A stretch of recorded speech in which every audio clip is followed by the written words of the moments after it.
Two quick notes here before we begin. First of all, as far as trading goes, there are certain players I'm going to be looking at getting rid of as we approach the trade deadline. I've already tried to, reach out and maybe try to find an offer and make a deal. GMs aren't budging just yet, but guys like Granlund, Emerson Edoms, Sven Berchke are guys you could expect to go. But in the meantime, we have our trade block set up, and we are going to see if anybody comes to us with an offer. And the second thing of note would be the lines. We have changed things up a little bit offensively. As you see, Jonathan Drouin, Austin Matthews, and Steven Stamkos now the top line. Stamkos and Drouin have done amazing for us so far this season, and we'll see if Matthews can add to that. Second line, we're going to give Nemesnikov a chance to play with Lindholm and Mantha. Third line, Ronald Kennins, Bo Horvat, and Drake Caggiula. And on the fourth line, we're going to drop Jimmy Vesey down with Jared McCann and Mikael Granlund. Like I said in the comments section of my last video, we can't run Granlund at center. His face-off stat is like a 62, a 63. It's just not good enough. And defensively, yes, we need changes, but for now, we are going to go with who we have. It's Tryamkin and Tanev, Stetcher Parayko, and Ben Hutton still sticking with Frankie Corrado. You have to remember, and I know it's tough, which is why I'm trying to move through this season as quickly as possible. We are not meant to win now. We weren't meant to win in Season 1, and we're not meant to win this season. Seasons 3, 4, and 5 is when we really become competitive, and 5 and onward is when we really want to turn this team into the dynasty we are hoping it will become. So starting the sim off in this episode, we're going to sim these first 3 games. We'll do 3 games, and we'll give our backup the chance against the Edmonton Oilers. Let's see what happens. And those 3 games went about as well as expected.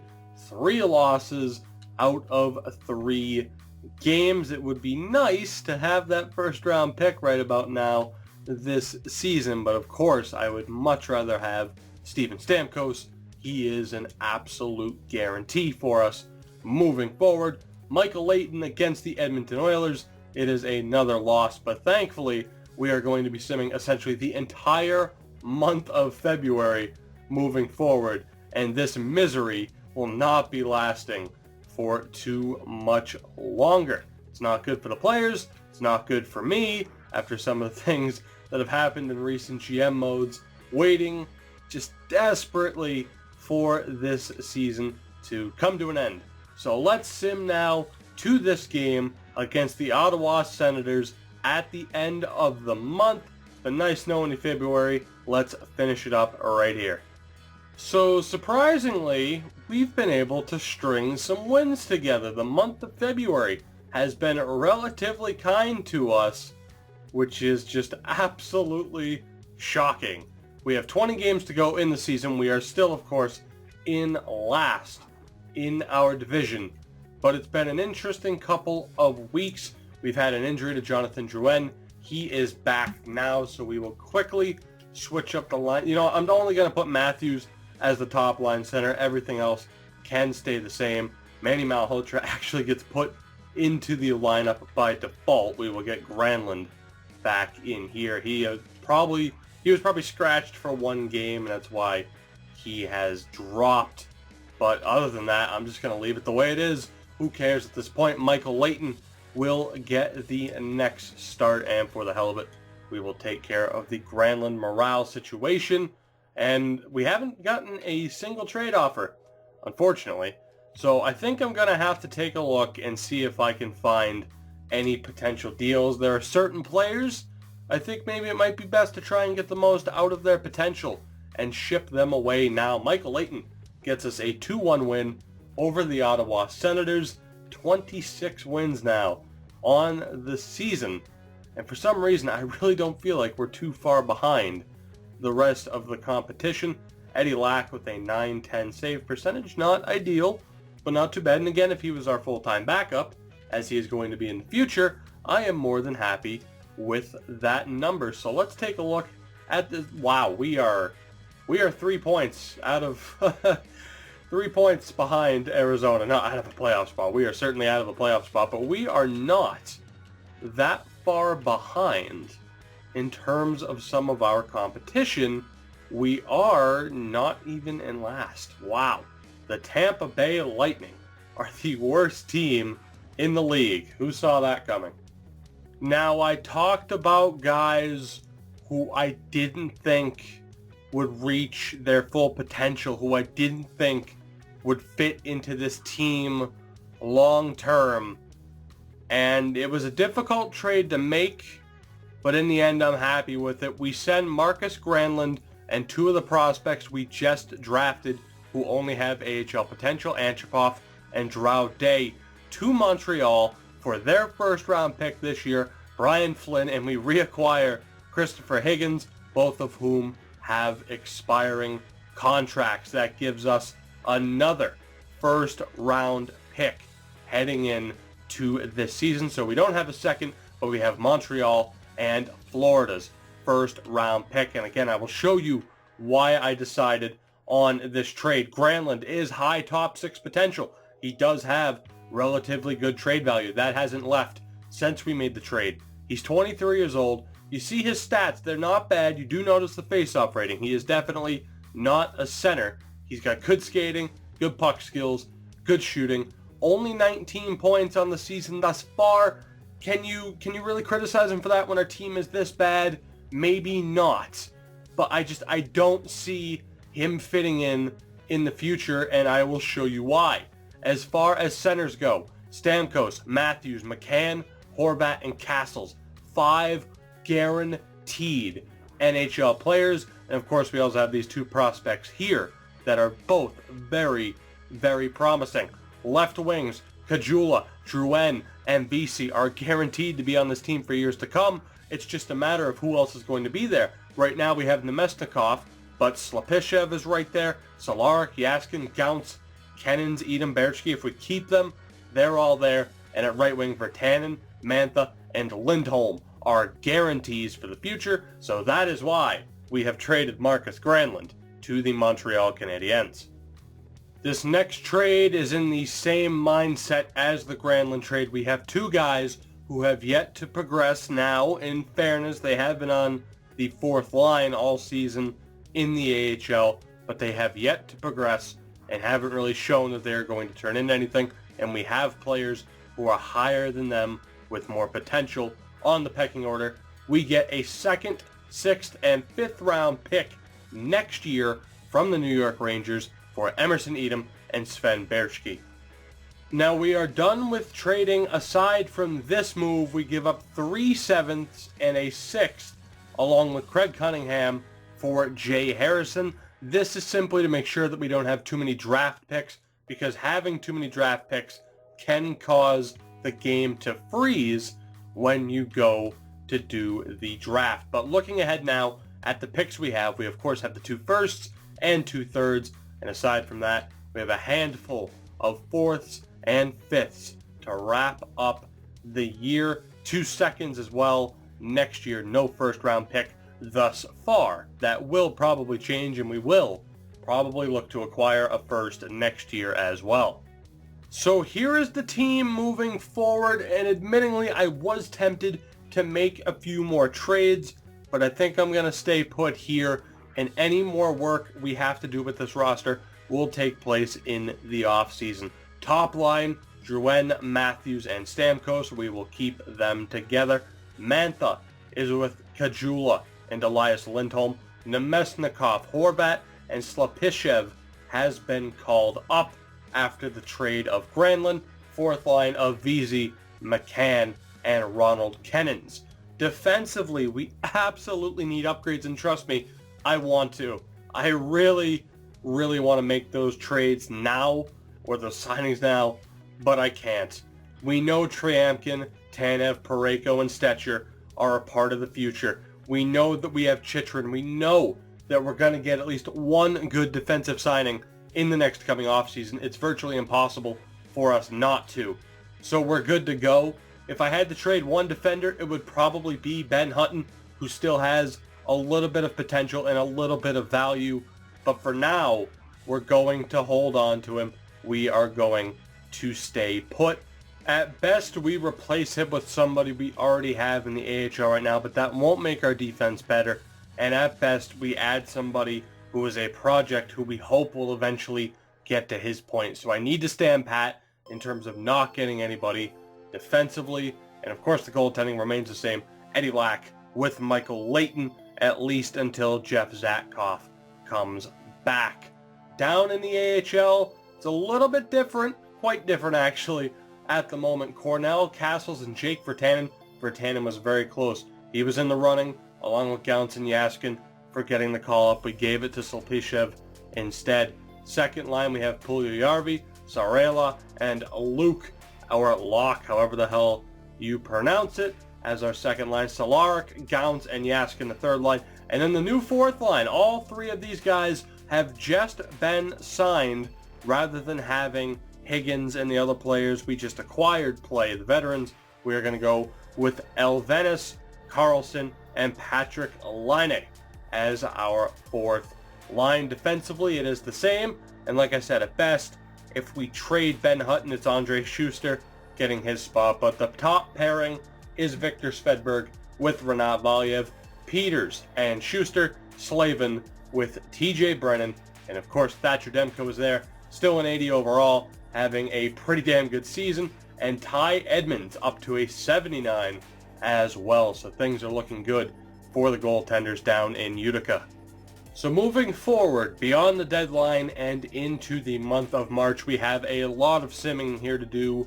Once again, we will be going up to this game against the Pittsburgh Penguins on March 26th. Now, obviously, the trades weren't going to make this team instantly better. You know, we still have a long way to go before we are dominating the NHL, and the month of March got off to that pretty rocky start beyond that Anaheim game. 3 straight losses. We pick up a couple of wins here and there, and we are currently on a 3-game winning streak as we hit our destination this game against Pittsburgh. 31, 36, and 6 on the season right now.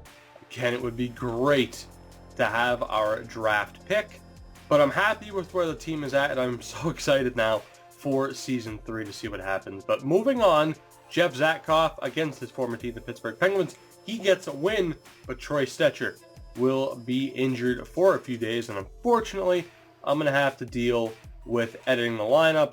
8 games left in the season as we move in to the month of April. We have 2 back-to-backs against Calgary and San Jose, and that will wrap up the season. So let's sim these next 2 games with Eddie Lack in goal. Chris Tanev goes down to injury, and this time we actually have to edit the lineup.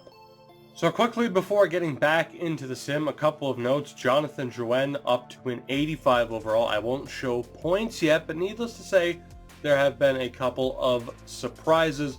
VC and Slapyshev have been switched. I will show you his stats so far. Not very good. Only 2 points through his first couple of games. Defensively, TJ Brennan has gotten the call-up. He will be playing with Jay Harrison. And in the AHL, we've had some decent progression. Again, Cole Castle's up to a 77. I got to keep my eye on that. Defensively, we have Camphor in, but goaltending is where you really got to pay attention. Demko up to an 81. Edmonds up to an 80.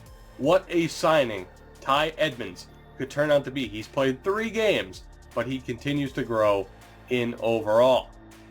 Now, as you may have seen, Troy Stecher back from injury, and we also pick up 2 consecutive wins over Washington and over Dallas. So now we go into our big games against the Calgary Flames, where we very well could make up points. And as I've said a million times this season, we want to finish as high as we possibly can in the standings to minimize the Tampa picks. Tampa, man, they are going to have one hell of a rebuild with how terrible they have done as of late, or this season, with how terrible they have done.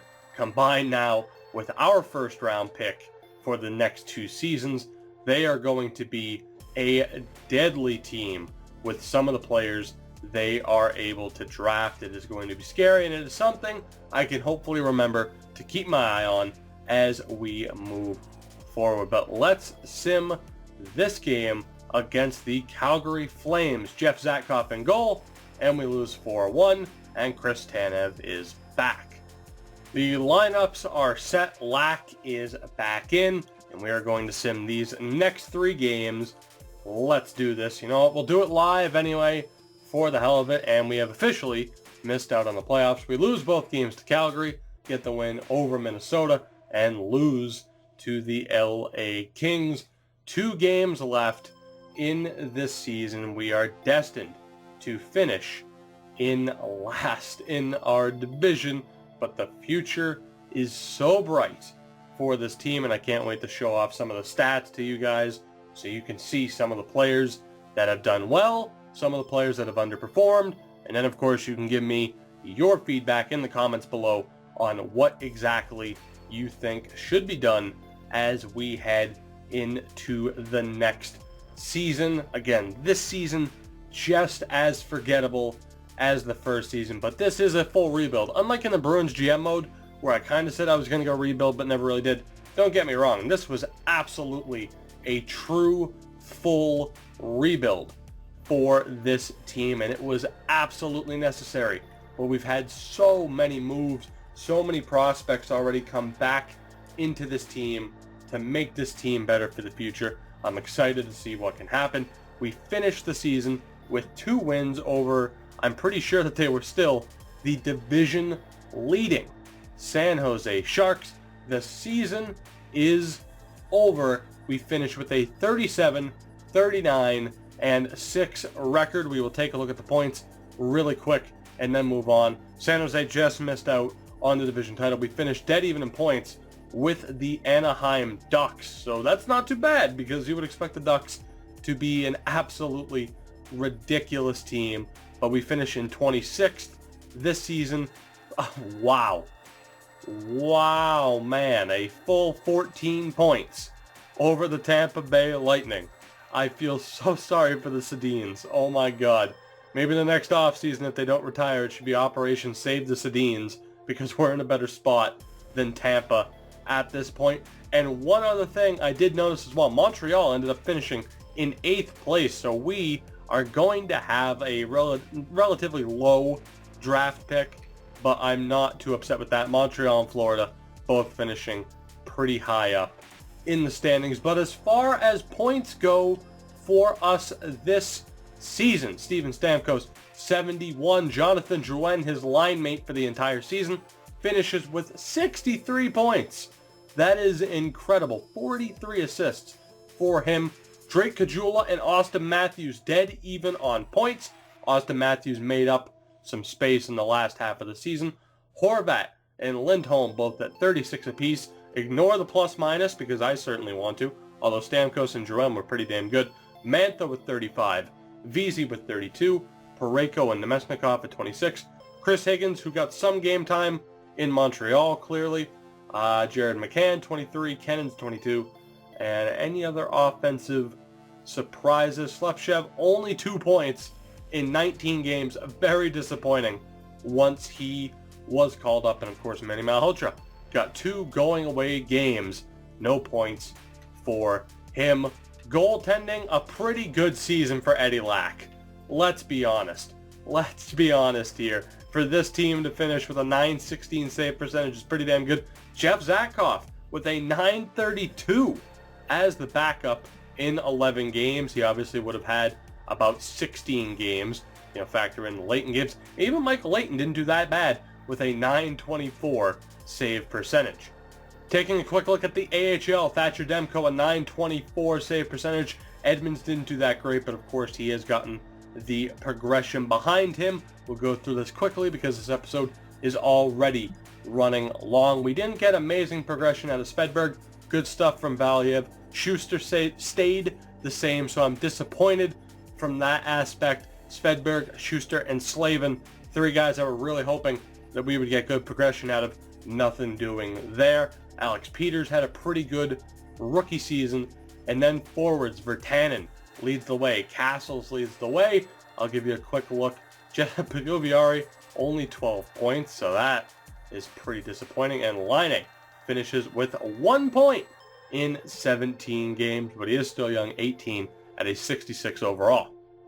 And guys, that will do it for this episode. I don't want it to go on any longer, but if you expected anything different from this episode, I don't know what to tell you. You knew, or you should have known, that it was going to finish pretty poorly. But moving on into the next offseason, we still have some good draft picks moving up. It should be a decent draft class. And then the big free agency, where we can go after guys like Hedman, like, was it Pietrangelo or Shattenkirk? I think it was Shattenkirk. Brent Burns for sure. This team is going to be much more competitive in the next season, and I can't wait to see what players really progress between now and the preseason moving forward. As always, let me know down in the comments section below what you thought of this episode. Make sure to drop a like as well if you enjoyed, and I will see you guys in the next one as we make our way towards Season 3.